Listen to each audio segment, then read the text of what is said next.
How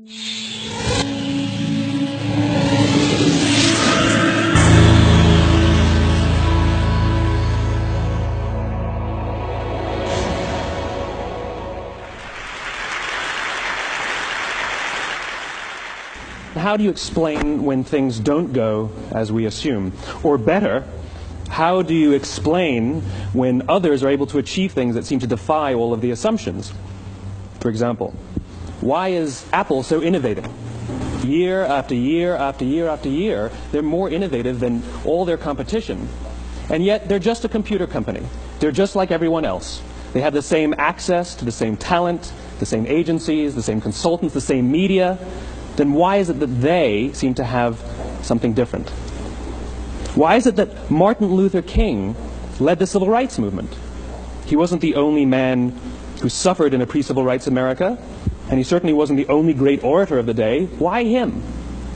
And why is it that the Wright brothers were able to figure out controlled powered manned flight when there were certainly other teams who were better qualified, better funded, and they didn't achieve powered manned flight, and the Wright brothers beat them to it? There's something else at play here. About 3.5 years ago, I made a discovery, and this discovery profoundly changed my view on how I thought the world worked, and it even profoundly changed the way in which I operate in it. As it turns out, there's a pattern. As it turns out, all the great and inspiring leaders and organizations in the world, whether it's Apple or Martin Luther King or the Wright brothers, they all think, act, and communicate the exact same way, and it's the complete opposite to everyone else. All I did was codify it. And it's probably the world's simplest idea. I call it the golden circle.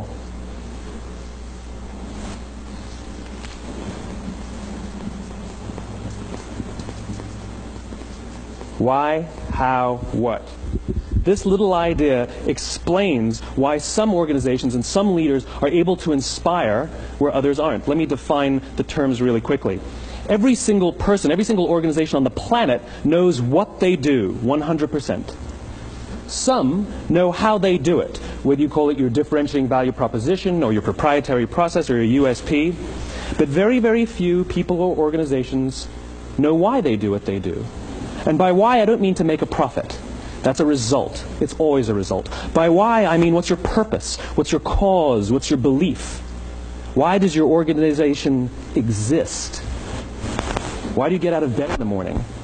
And why should anyone care? Well, as a result, the way we think, the way we act, the way we communicate is from the outside in. It's obvious. We go from the clearest thing to the fuzziest thing. But the inspired leaders and the inspired organizations, regardless of their size, regardless of their industry, all think, act, and communicate from the inside out. Let me give you an example. I use Apple because they're easy to understand and everybody gets it. If Apple were like everyone else, a marketing message from them might sound like this.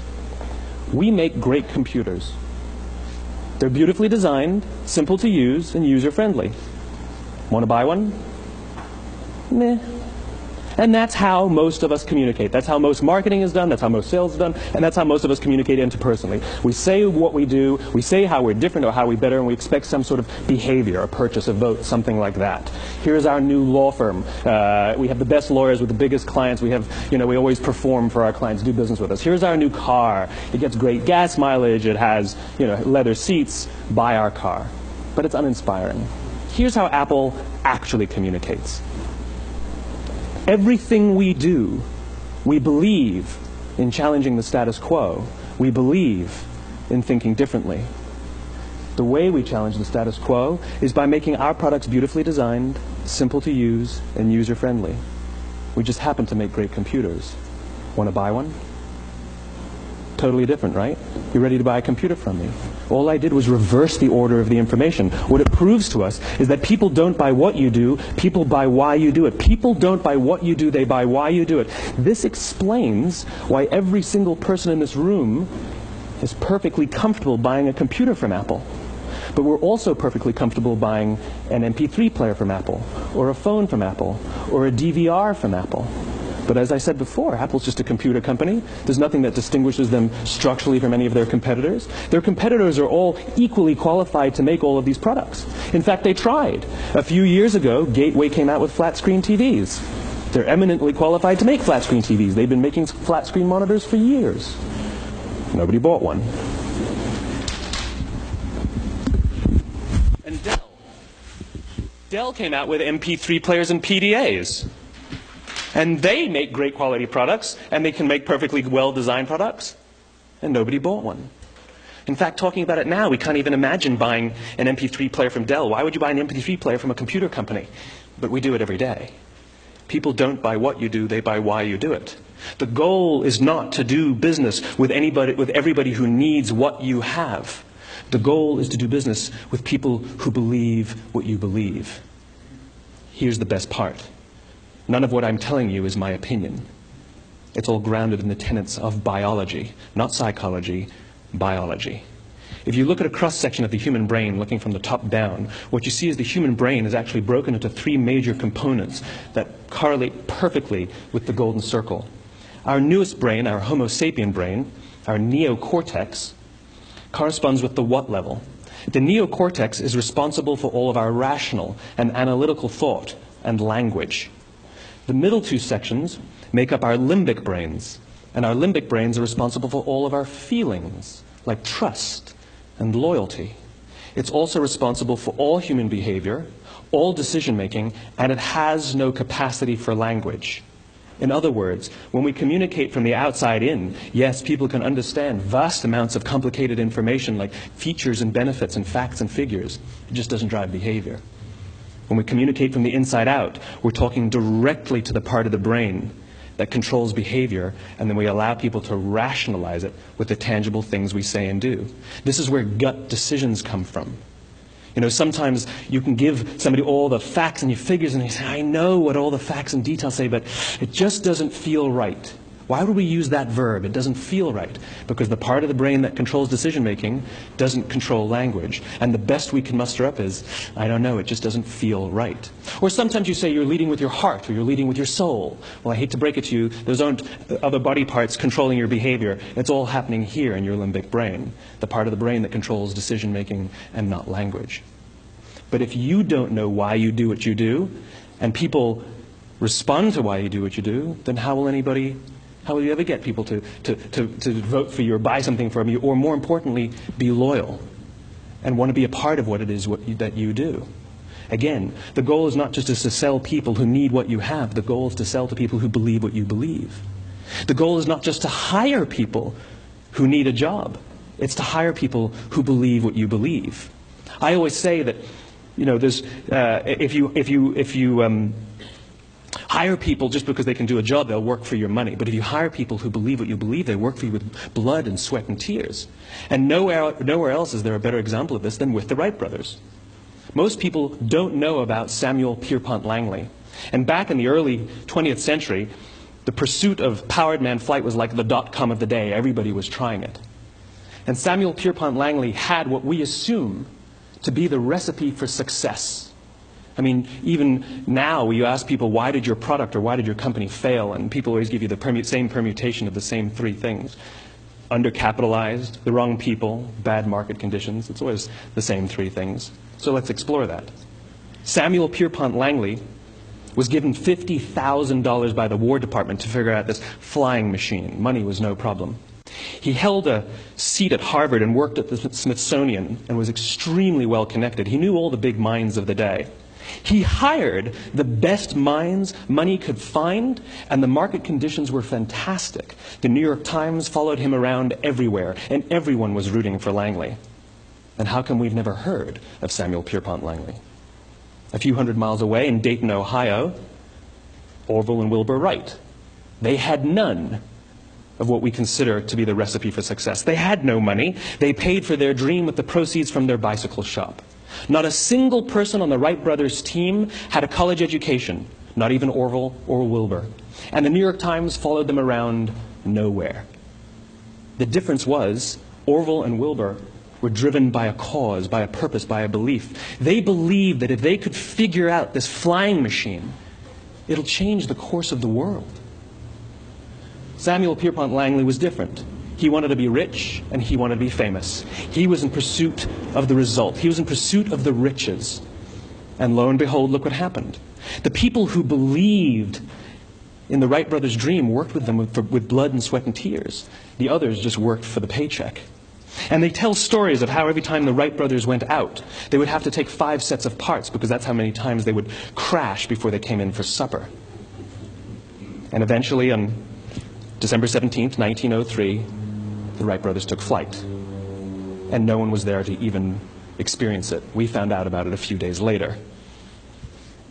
And further proof that Langley was motivated by the wrong thing, the day the Wright brothers took flight, he quit.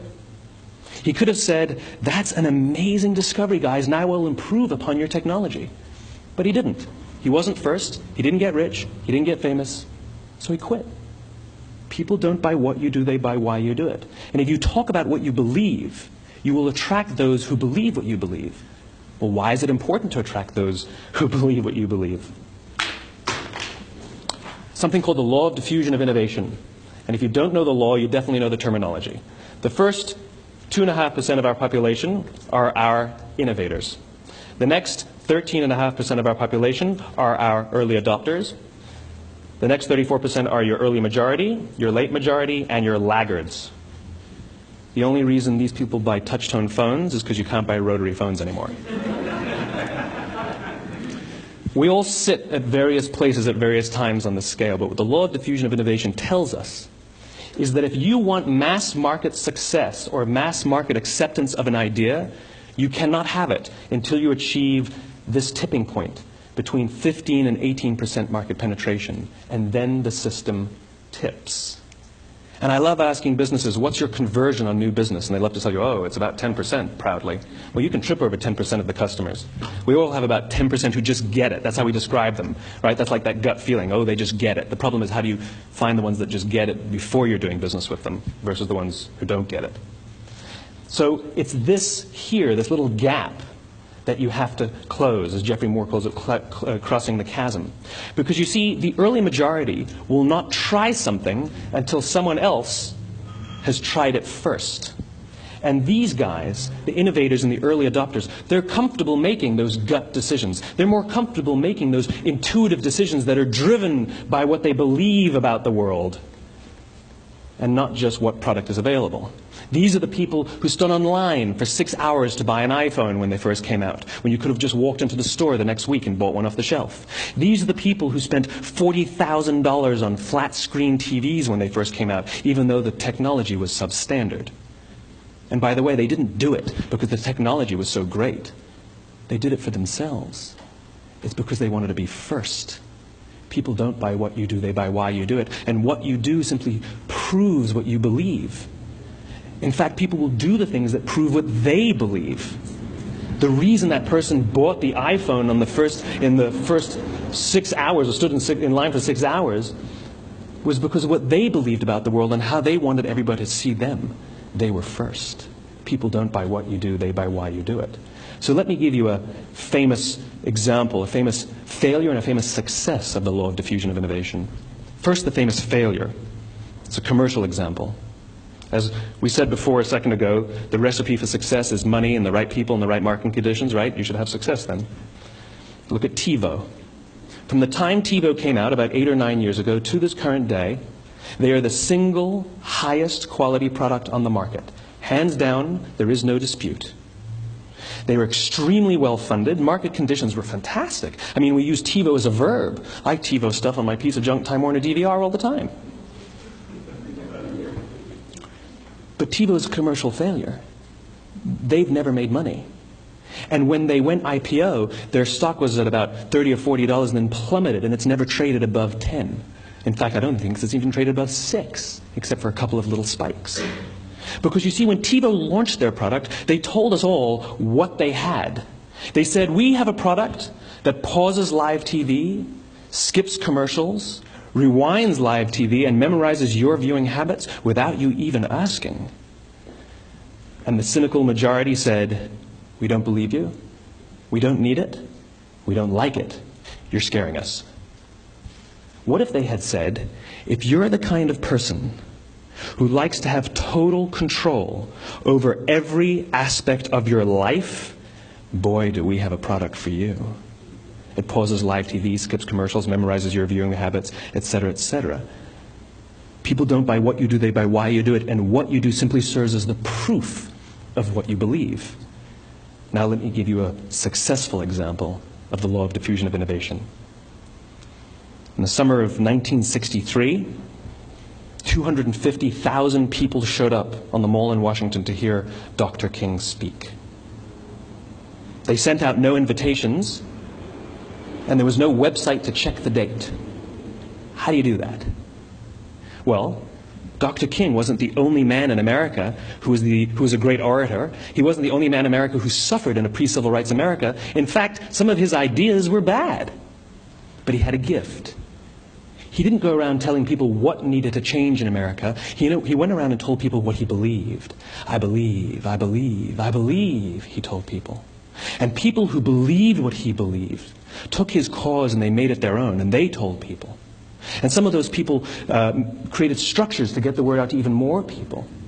And lo and behold, 250,000 people showed up on the right day, on the right time, to hear him speak. How many of them showed up for him? 0.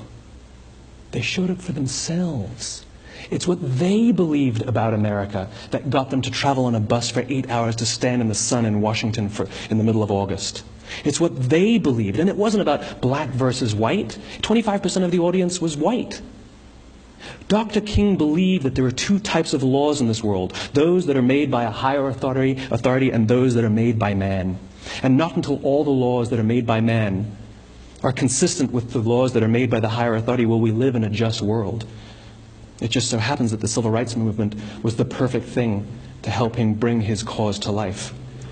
We followed him not for him, but for ourselves. And by the way, he gave the I have a dream speech, not the I have a plan speech. Listen to politicians now with their comprehensive 12-point plans. They're not inspiring anybody. Because there are leaders and there are those who lead. Leaders hold a position of power or authority, but those who lead inspire us. Whether they're individuals or organizations, we follow those who lead not because we have to, but because we want to. We follow those who lead not for them, but for ourselves. And it's those who start with why that have the ability to inspire those around them or find others who inspire them. Thank you very much.